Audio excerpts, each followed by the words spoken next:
هذا الوطن يحكمنا دستور ويحكمنا قوانين. لێدوانە ڕۆژنامەیەکانی سەرۆکوەزیرانی عێراق پێمان دەڵێ هەموو کێشانی کە باڵپەسێدراوی لە نێوان بەغدا و هەرێمدا ماونەتەوە بەپێی دەستوری عێراق یەکلایی دەکرێنەوە، بەڵام ئەوەی لەسەر ئەرزی واقع لە بواری دامیکردنی موچەی فەرمانبەرانی هەرێم لەسەر زاری حەیدەر عەبادی سەرۆکوەزیرانی عێراق دەردەکەوێت. بەڵێنەکانی پێچەوانی واقع پیشان دەدەن کە ئەمەش بێباوەڕی لای توێژێکی گرنگی وەک مامۆستای زانکۆ دروست کردووە.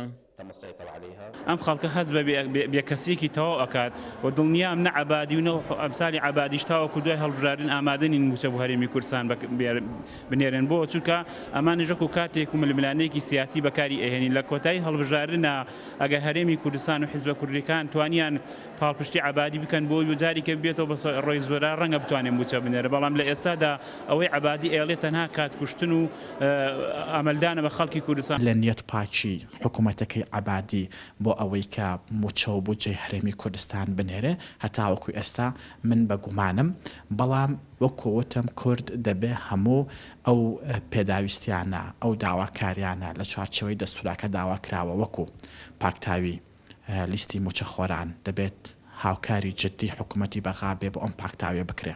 لە کەسایەتی عەبادیە جۆرێک لە تەڵەکەبازی و ماتەڵا خوێنمەوە. عەبادی پێم وایە پێی خۆشە هەرێمی کوردستان بە هەموو شێوەی لاواز بێ و پێی خۆشە دوور و نزیک هەرێمی کوردستان نەچێتەوە سەر ڕاستەڕێ و ڕچەکەی پێش ڕێفراندۆم.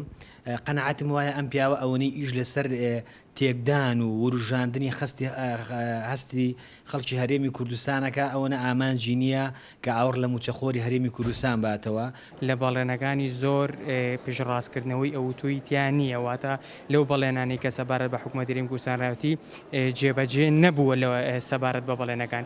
ئەمەش بۆ تەبعاً بۆ کۆمەڵێک فشار دەگەڕێتەوە کە لە ئێستادا حەیدەر عەبادی کۆمەڵێک فشاری هەرێمی و هەم نێودەوڵەتی لەسرە کە لەگەڵ لایەنی و حکوومەتی کوردیا ڕێکەوێ و بەتایبەتی ئەو فشارە نێودەوڵەتیانش هەم لەسەر ئاسی ئیقلیم و لەسەر ئاسی نێودەوڵەتی فشارێکی ئەوتۆ نییە کە لەسەر حکوومەتی عێراقی ببێت بۆ ئەوەی لەگەڵ حکوومەتی هەرێمی کوردستانە ڕێبکەوێت. دواخستنی موچەی فەرمانبەرانی هەرێم لایەن بەغداوە زیاتر لە پرسیارێک هەڵدەگرێت و پرسیارێکی ڕوونیشی لای تاکی هەرێمی کوردستان دروست کردووە کە وتەکانی حەیدەر عەبادی لەباری موچەوە بەڵێنەکانیان تێپەڕ نەکردووە. بەوتەی پسپۆڕێکی یاسا نێودەوڵەتیەکانیش بەڵێنە بێکردارەکانی حەیدەر عەبادی ئەومان پێ دەڵێت لەم ڕۆکەدا بڕیارەکان لە عێراق لەسەر بنەمای خواستی کەسەکان دەدرێن نەک لەسەر بنەمای یاسایەکان. ئەوەی کە لە ئێستادا لە عێراقدا بەرچاو دەکەوێت بەڵێنەکانی عەبادیە کە تەواو شەقامی عێراقی و بە تایبەتی شەقامی هەرێمی کوردستانی بەخۆیەوە سەرقاڵ کردووە کە ئەویش ناردنی بودجە و موچەی هەرێمی کوردستانە. بۆیە من لێرەوە قسە لەسەر ئەوە دەکەم کە دەکرێت بە هەموو جۆرێک هەموو بەڵێنێکی شەخصی و هەموو بڕیارێکی شەخصی وەلا بنرێت. ئەوەی کە گرنگە دەبێت ئەم بەڵێنانە بە یاسایی بکرێت، واتە کورد هەنگاوی ئەوە بگرێتە بەر کە چۆن ئەم بەڵێنانە بە یاسایی بکرێن بۆ ئەوەی کە لە سەردەمی عەبادی و هەر کەسێکیش لە دوای عەبادی دێت نەتوانێت بە پێی مەزاجی شەخصی خۆی بڕیار بدات لەسەر چۆنیەتی یاریکردن بەم مافە چارە نووسازەی گەلی کوردەوە.